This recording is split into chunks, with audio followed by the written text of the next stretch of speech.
Hello, dear viewers. Welcome to another compelling story here on Life Story 999, where we share real-life lessons about justice, kindness, and the power of change.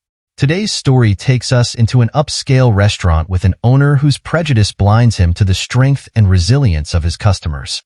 By the end, you'll see how tables turn and lives transform in the most unexpected way. Have you ever been in a situation where someone judged you unfairly? Or maybe you've witnessed someone standing tall against prejudice. Share your experiences in the comments or email us. We'd love to hear from you. Sit back, enjoy the story, and don't forget to like, comment, and subscribe. Let's dive in. Harold Lancaster, 67, was the proud owner of Lancaster Grill, a high-end restaurant nestled in the city's elite district. Known for its immaculate decor and five-star French cuisine, Harold's establishment was a haven for politicians, CEOs, and celebrities. Harold, a man of wealth and prestige, prided himself on creating a dining experience for a certain type of clientele. But Harold's polished exterior hid deeply ingrained prejudices. He believed certain people, based solely on appearances, didn't belong in his world of wealth and refinement. Although careful not to display overt racism, his subtle judgments influenced how he treated some customers. One evening, Harold noticed a well-dressed couple, Nathan and Lydia Roberts, walking toward the entrance. Nathan, a tall man in a tailored navy suit, carried himself with quiet confidence. Lydia, in a flowing emerald gown, exuded elegance. But Harold's practiced smile faltered when he noticed one detail: their skin color. Although their reservation was confirmed, Harold greeted them with icy politeness and led them to a table near the kitchen, a spot he reserved for guests he deemed undesirable. As they sat down, Lydia whispered to Nathan, "It's clear he doesn't want us here." Nathan squeezed her hand. "Let's enjoy our evening. We've worked hard for this celebration, and no one can take that away." Despite the subtle snubs, Nathan and Lydia remained composed, even as their appetizers arrived late and their waiter avoided their table. Harold, watching from a distance, grew more irritated by their grace under pressure. Harold prided himself on maintaining an air of exclusivity in his restaurant. He carefully curated every aspect of the dining experience, from the exquisite chandeliers to the soft classical music, so that his clientele felt as though they were part of something rare and refined. To Harold, Nathan and Lydia disrupted the image he had cultivated over decades. He couldn't understand how they remained unperturbed by his attempts to make them uncomfortable. The couple's serenity only served to stoke Harold's irritation. He resented the way they smiled at each other, the quiet laughter they shared, and the warmth that seemed to envelop them despite the coldness he exuded. It was as though they were immune to his disdain, and this confounded Harold. He had seen countless people buckle under his judgments, their discomfort evident in their darting eyes and nervous gestures. But Nathan and Lydia were different. Harold couldn't help but watch them throughout the evening, hoping to catch a glimpse of frustration or annoyance, anything that would validate his preconceived notions. But Nathan and Lydia's grace only highlighted the pettiness of his own behavior. They thanked their waiter when the food eventually arrived, complimented the chef on the presentation, and even made light conversation with the staff who reluctantly approached their table. "What's their angle?" Harold muttered to himself, standing by the bar, his eyes fixated on them. He refused to believe that they could simply be unaffected by his attempts to diminish their experience. In his mind, there had to be something more, some ulterior motive or facade that they were hiding behind. As the evening drew to a close, Nathan asked for the check, and Lydia smiled warmly at the waiter, leaving a generous tip. They rose from their seats, Nathan offering his arm to Lydia, who took it with a gentle nod. They walked toward the exit with the same poise they had entered, their heads held high, unaffected by the hostility that Harold had tried so hard to project. "Thank you, Mr. Lancaster," Nathan said as they passed Harold on their way out, his voice calm and courteous. Harold forced a smile, his jaw tight. He watched as they left, the door closing softly behind them, leaving Harold with a sense of unease he couldn't shake. Later that night, Harold sat alone in his office, the soft glow of his desk lamp casting shadows across the polished wooden surface. He stared at the reservation book, Nathan and Lydia's name standing out against the page. There was something about them that unsettled him, something beyond the fact that they didn't fit his narrow definition of who belonged in his restaurant. He couldn't quite place it, but their composure and quiet dignity had left a mark on him. For the first time in a long while, Harold felt a twinge of doubt, a small voice in the back of his mind questioning whether the world he had built, with its carefully guarded walls and selective standards, was as perfect as he believed it to be. Harold shook his head, dismissing the thought. He had worked too hard to create Lancaster Grill's reputation, and he wasn't about to let anyone, no matter how composed or dignified, make him question his principles. He closed the reservation book with a snap, deciding that Nathan and Lydia Roberts were just another anomaly, a brief disruption in his otherwise orderly world. But deep down, the unease lingered, a seed planted by the quiet strength of a couple who refused to be diminished. And though Harold didn't realize it yet, that seed was the beginning of a change he never anticipated. Unbeknownst to Harold, Nathan and Lydia were more than an ordinary couple. They were influential figures in the hospitality industry, owning a portfolio of award-winning restaurants. Their visit to Lancaster Grill was twofold: to celebrate their 35th wedding anniversary and evaluate the restaurant as a potential acquisition. As the night wore on, Harold couldn't resist asserting his authority. Approaching their table, he said with feigned politeness, "I hope everything is to your liking. We pride ourselves on maintaining an exclusive atmosphere, though it's rare to have guests new to our establishment." Lydia met his gaze calmly. "Your reputation precedes you, Mr. Lancaster. We chose your restaurant because we value excellence," Nathan added, "and we're keen observers of what makes a business thrive or fail." Their words carried weight, but Harold dismissed them as mere posturing. At the end of the meal, Nathan and Lydia left graciously, their composure intact. Harold, however, couldn't shake an uneasy feeling as he watched them leave. The next morning, Harold received an unexpected letter from a prestigious law firm representing a private buyer interested in purchasing Lancaster Grill. Excited at the potential windfall, Harold eagerly arranged a meeting. The following week, Harold found himself in a sleek conference room at the law firm's office. The room was modern and tastefully furnished, with floor-to-ceiling windows offering a panoramic view of the city. He felt a mix of anticipation and excitement. This could be the deal that set him up for retirement, a fitting reward for years of hard work. The door opened, and Harold's anticipation quickly shifted to shock.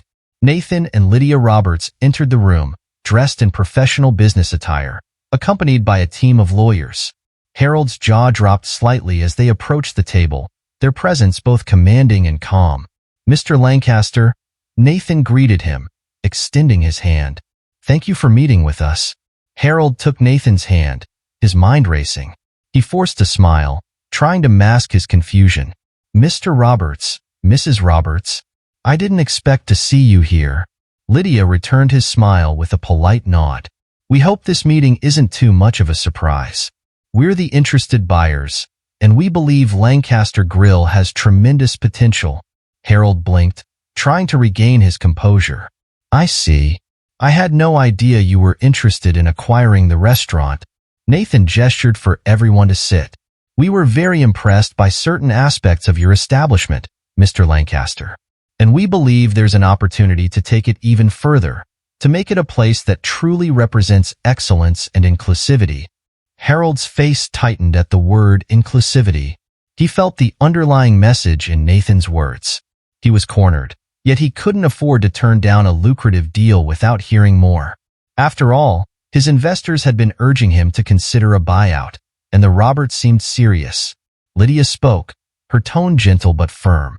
"We'd like to ensure that Lancaster Grill remains an icon in this city, but with some changes that reflect the values of today's world. Our offer is more than fair, and we're prepared to move quickly." Harold nodded, his thoughts a whirlwind.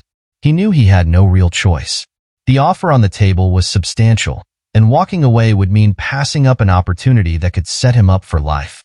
But the fact that it was Nathan and Lydia, people he had subtly disrespected, made the situation almost unbearable. "I appreciate your interest," Harold finally said, his voice stiff. "But I must admit, I'm curious as to why you want Lancaster Grill, given your experience the other evening." Nathan exchanged a glance with Lydia before answering. We believe in potential, Mr. Lancaster. And we see potential in Lancaster Grill, not just as a business, but as a symbol of what's possible when old ways give way to progress. Harold swallowed hard, the meaning behind Nathan's words clear. He felt a mixture of indignation and resignation. There was no denying that the world was changing, and his rigid ways were increasingly out of step with the times. He had built Lancaster Grill on exclusivity, but perhaps the future required a different approach, one he wasn't prepared to embrace. I suppose we can proceed with the details, Harold said, his voice subdued. I'll have my lawyers review your offer. Lydia smiled. We're confident that you'll find our proposal generous. We want this to be a positive transition for everyone involved. The meeting continued, with lawyers discussing the finer points of the deal while Harold sat in a daze. He had once been the master of his domain, but now he found himself at the mercy of two people who had shown him more grace than he believed he deserved. As the meeting concluded, Nathan extended his hand once more. Thank you, Mr. Lancaster. We look forward to working with you on this transition. Harold shook Nathan's hand, his grip firm but his heart heavy. Yes, I suppose it's for the best. As he left the conference room, Harold couldn't shake the feeling that he was walking away from more than just a business. He was walking away from an era, one defined by outdated ideals and narrow definitions of success. And though he didn't yet fully understand it, this turning point marked the beginning of a new chapter, not just for Lancaster Grill, but for Harold himself. On the day of the meeting, Harold entered a sleek conference room, expecting to meet a wealthy investor. Instead, Nathan and Lydia greeted him with warm, confident smiles. Harold's face flushed as realization dawned. Good morning, Mr. Lancaster, Nathan said, extending a hand. It seems our paths cross again. Lydia gestured toward the lawyers seated beside her. We're here to finalize the purchase of Lancaster Grill. After our experience, we believe we can elevate it to new heights.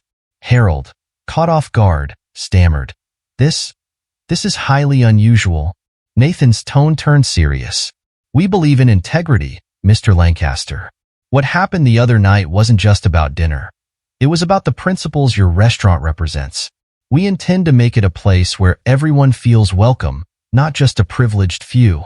Although the financial offer was generous, the conditions were clear. Harold would relinquish all control and agree to a non-compete clause. Outmaneuvered and realizing he had no choice, Harold signed the deal. The paperwork was passed around, the lawyers meticulously going over each page. Harold felt as if he were in a fog, each word blurring into the next. He picked up the pen, the weight of the decision pressing down on him. With a reluctant sigh, he signed his name on the dotted line, sealing the fate of Lancaster Grill. It was done. Nathan and Lydia exchanged a quick, knowing look, a mix of satisfaction and relief. Thank you, Mr. Lancaster, Lydia said with a polite smile. We assure you, Lancaster Grill will continue to thrive, just in a new direction. Harold forced a nod, his emotions tangled. There was a sense of finality to the moment, an end to the life he had known and the business he had built from the ground up. He had always prided himself on the restaurant, its exclusivity, its allure. But now, he was handing it over to people who had not only seen past his facade, but had decided to change everything it stood for. As they stood to leave, Nathan extended his hand once more. We'll make the transition as smooth as possible, he said.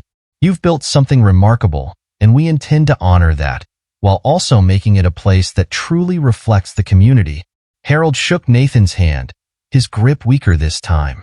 I hope it works out, he muttered. His voice lacked the usual confidence, replaced instead by a deep uncertainty.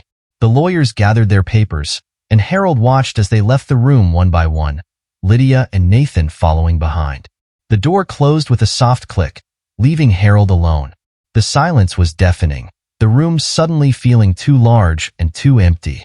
He stood there for a long moment, staring at the table where the deal had just been signed. It was the end of an era built on Harold's beliefs of exclusivity and refinement, one that had no room for people like Nathan and Lydia. And yet, they had been the ones to outmaneuver him, to take what he had cherished and turn it into something different, something more inclusive. Harold left the conference room, his steps heavy as he made his way down the corridor. The realization hit him hard. Lancaster Grill was no longer his. The restaurant that had defined his career, his identity, had been taken from him, not through deceit or coercion, but because he had been unable to adapt, unable to see beyond his own prejudices. Outside, the sun was shining brightly, a stark contrast to Harold's somber mood. He paused at the entrance of the building, watching the city move around him, people bustling about their day. He suddenly felt disconnected from it all, as though the world had shifted and he was no longer part of it.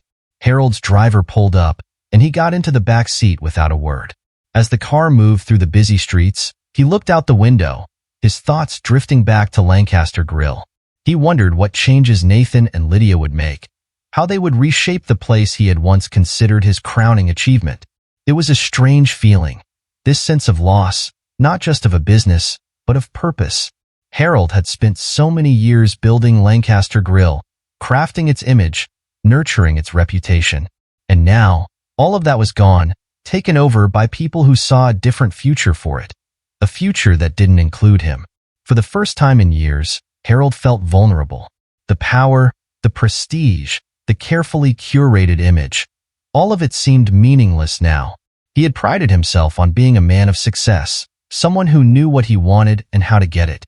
But today, he had learned a hard lesson. Success wasn't just about power or exclusivity. It was about adaptability, about understanding the needs of the people around you. As the car drove on, Harold closed his eyes, a sigh escaping his lips. Maybe, just maybe, it was time to reconsider what success really meant. He had lost Lancaster Grill, but perhaps there was still a chance for him to find something new, a different path, one not bound by the rigid ideals he had clung to for so long. Under Nathan and Lydia's leadership, Lancaster Grill underwent a transformation. They retained its elegance but introduced an inclusive ethos. The menu expanded to celebrate diverse cuisines, the staff underwent cultural sensitivity training, and the decor was updated to reflect modern sophistication. The changes were a resounding success. The restaurant became a symbol of community and inclusivity, attracting a broader clientele. Glowing reviews poured in, with critics praising the revamped experience. Nathan and Lydia's vision had turned Lancaster Grill into a thriving landmark for all.